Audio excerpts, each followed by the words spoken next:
Hello, my name's Curtis, and I make games. Kinda. This video follows the journey that I took towards finishing my first big game project. I started a game studio, and I've been working on a game called Rawshire The Last Hatchling. It's an old school collectathon platformer of sorts that I've been developing within the Unity engine. It's been one heck of a ride, and I've had to overcome a lot of different problems that I didn't see coming. This devlog series is the culmination of the last 4 years of working on Unity and how I came up with the idea for Rawshire. Moving forward, I'll make videos to update the progress of Rawshire's development and go over some of the issues I encountered and how I overcame them, kind of, and everything from getting my game on Steam to Unity issues that I overcame. That being said, there were 3 main problems that I had to deal with the last 4 years while learning Unity and trying to make a game. These problems were way too many ideas, which led to a lot of scope creep, which meant trying to balance time to work on the game with everyday life like school and full-time jobs. So let's flip these problems right on their head and get started. Which, by the way, if you haven't already, throw a wishlist at Rawshire The Last Hatchling on Steam. It costs you nothing and it helps me out immensely. There's more information on Steam, and if you want to follow the project, I post updates on Steam on a regular basis. I also have Instagram and Facebook pages for the game. Now I want to go way back to the beginning, when I first pulled up Unity and decided to make a game. So I started on my laptop while I was actually away working in France as part of my master's program. I created absolute atrocities that can never be wiped away from my memory. Everything from learning to manipulate objects in Unity, I got started and I quickly found out about the Unity Asset Store and started downloading profusely. My art skills were not really skills. I decided to start in 2D, which seemed like a smart idea. 2D games from my childhood, like Sonic the Hedgehog and Jurassic Park from the Sega Genesis, Super Mario. These were all inspirations for whatever this was. As bad as these games were, I really enjoyed making them, and they started sparking new ideas. I had all kinds of issues with something as simple as jumping, player controls, just getting objects to interact with each other was an absolute nightmare. I also struggled with this concept of game loop. I quickly went back to the Unity Asset Store to try and find free things to test some new ideas. I delved into the world of scope creep. How do I place this 3D object here? Smoother camera transitions over there. Movement. How to fix memory leaks. The list goes on and on. During this process, I was able to learn quickly by following many YouTubers and their tutorials and advice. They come highly recommended, and I'll name a few. Brackies, Tyrell, Danny, Vinmark, Jason Wyman, Steven, GMTK, Code Monkey, and Thomas Brush, and that's just a few. The questions I had kept popping into my head, like how do I add RPG elements? How do I make foreground and background faces fit together seamlessly? What the heck is parallax backgrounds? The Google searches were becoming more and more specific, and I started to realize if there's an idea, there's definitely a way to make it happen. So I kept working away as I came back from my work trip. I played around and I would show off my creations to family and friends, as much as they didn't want to see them. However, they were good reality checks because, well, this happens. I apologize as well for the lack of any screen capture software. I was only recording these to show people, and I really had no intention of ever reliving them. OBS comes in later, I promise. My first idea. It was simple.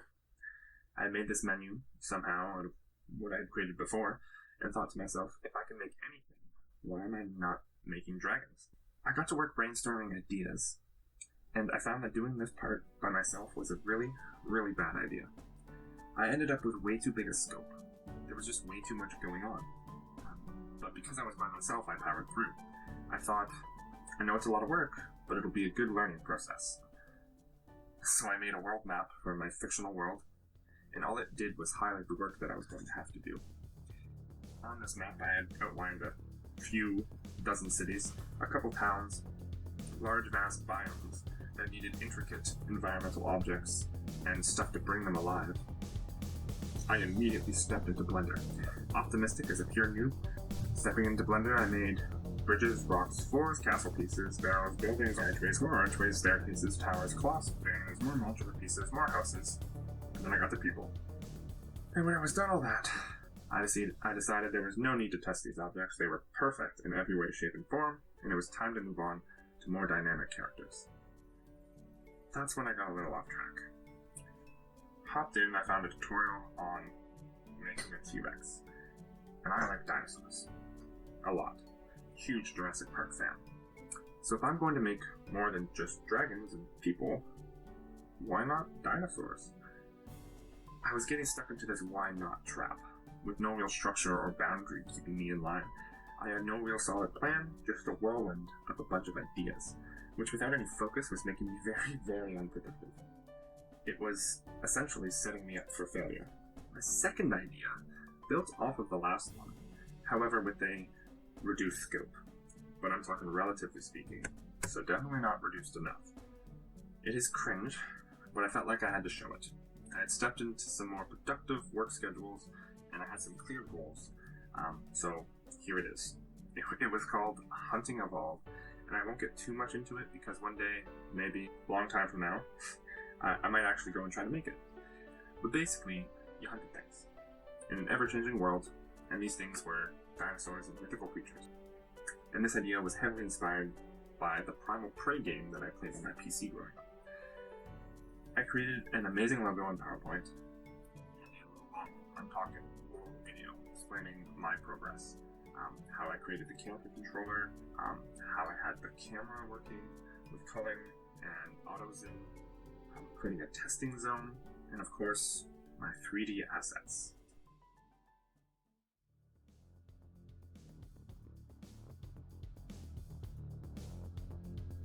I made people, and I made them move. I put a head onto the T-Rex, and then I made this absolute masterpiece, the ultimate hunting prize. It was around this point where I had poured months into this thing and realized I would never have time to finish this. I didn't have the skill to create good enough assets to put something together, so it was time for a new idea.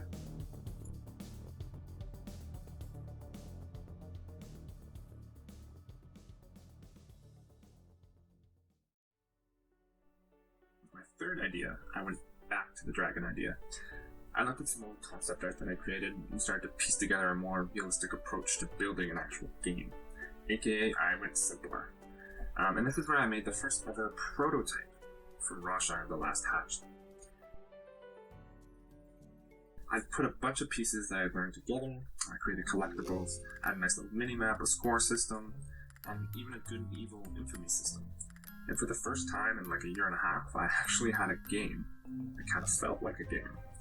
There was a game loop, there were things to do, and it looked not bad. The basic systems were in place, and I felt like I could really make something out of this. I got family and friends to give it a quick playthrough, and they were like, wow, you actually made something. This, however, is when scope creep comes back in. Scope creep comes in many different ways and forms, and although my idea was simple and straightforward, I knew I could make it giant and impossible to complete. So let's get started. I just needed time to think it out. So with a blank canvas, I tried to figure out what was next. I basically had a game where my character would make it from the beginning of the level to the end of the level. There had to be more. Sure, you could collect things for a score, but there was no point to it. So, I spent some time really ironing out the details. I really liked the infamy system that I had put into place, as Fable was one of my favorite games growing up. That choice system was just fun to mess around with. So I gave the dragon good decisions, which would give them specific abilities. Evil decisions would give them different abilities. Okay, that's a good first step. And I would have them change colors based on good and evil, or different choices that they made, maybe environmental effects based on how good or how evil they are. It was around this time that I was finishing my master's and life was starting to get in the way, just a little bit. So, just as I felt like I had an idea that was doable, and I began to put something together, life began to take over, so development was thin during this time.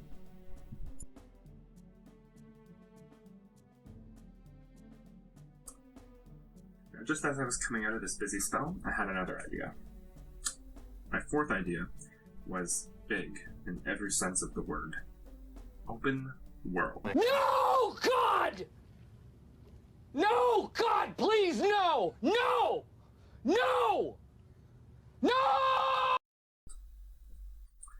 I took everything I'd done before and put it into giant maps and spread everything out amongst the open space. I made some of my first enemy AIs and I scattered them throughout. This was going to be great. Felt like a game, looked like a game.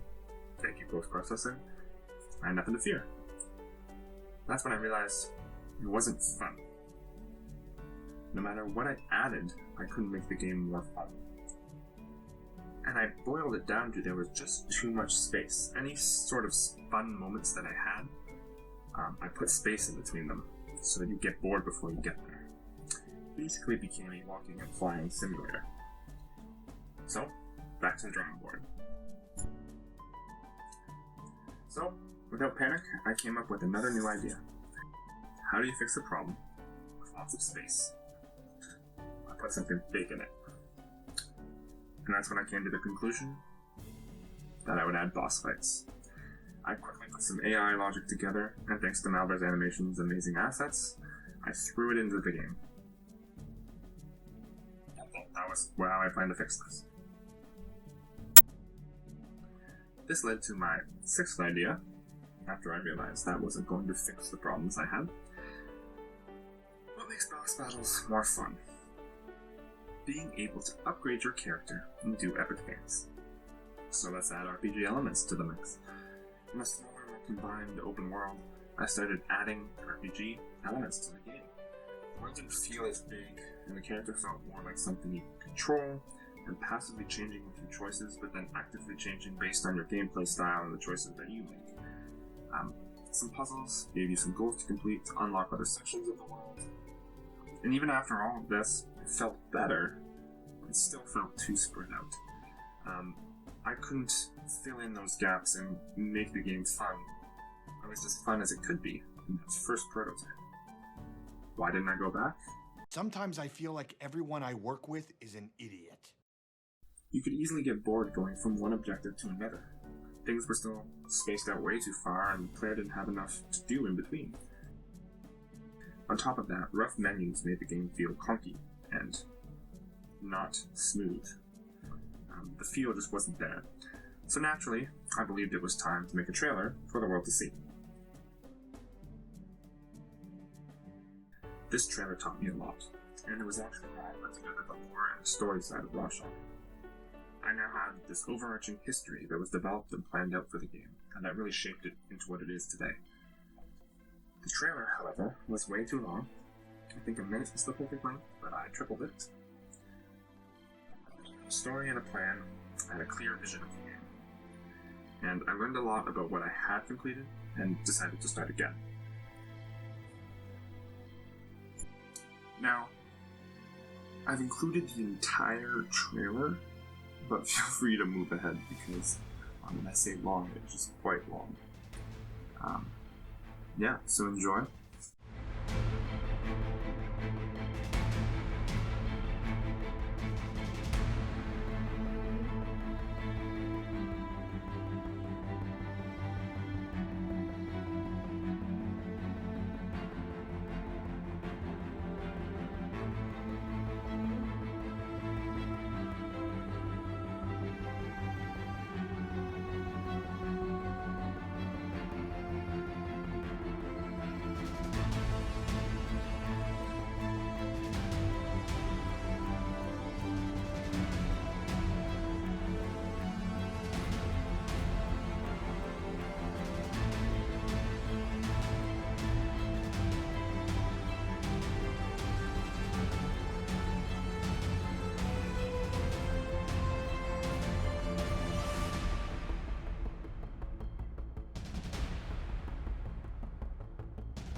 And so yeah, that was my trailer.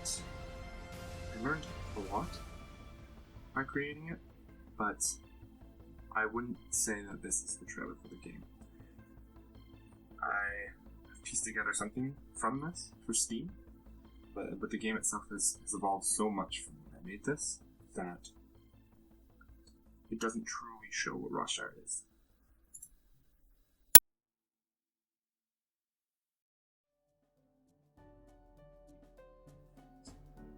My seventh idea was what I thought was the answer to all my problems: linear game design. This is where I ended up landing on, but it came with a bunch of other added workloads and problems that I'm still figuring out. But the idea was simple: map out the different user zones in Rawshire, create a few levels in each, and have a boss fight be the transition from one zone to another. This had a clear trajectory and a tangible workload.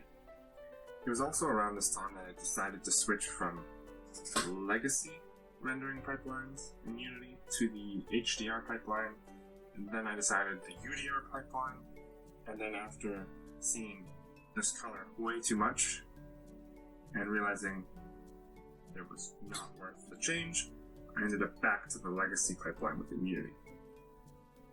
Stick to one. And this is where I sit now for Rawshire. And I haven't changed too much as far as scope and scale additions. After about 10 months on this idea, it's brought me to something that looks like this. I've planned out all the components of Rawshire to go to a complete state, but there's a lot left to do. One of the biggest hurdles to climb now is level design.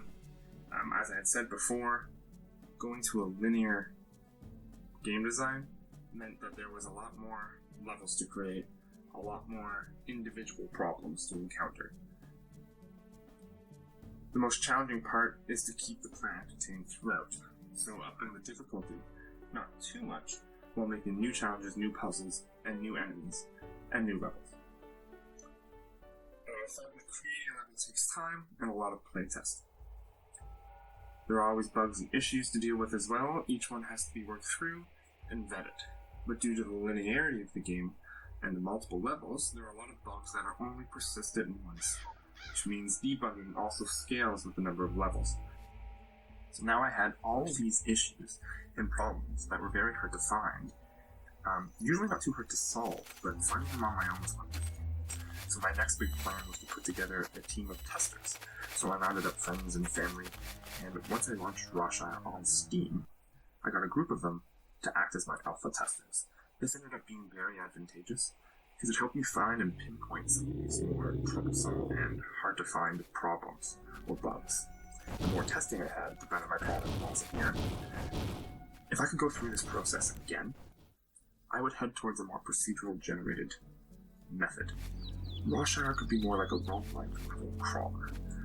That being said, I've committed, and I have a very detailed laid out plan moving forward, but I've definitely learned a lot of game design from the beginning, and that leads me to the what's next. As I've said many times throughout this video, Rawshire has come a long way. Whether it be graphically, gameplay, back-end, it's become what it was always meant to be, which was a project where I learned how to make games. I wouldn't call myself a game developer. I think I'd call myself an aspiring game developer. And I'm going to finish Rawshire. And when I do, I have prototypes of other games that I'd really love to bring into this world, but I think completing Rawshire is the first step.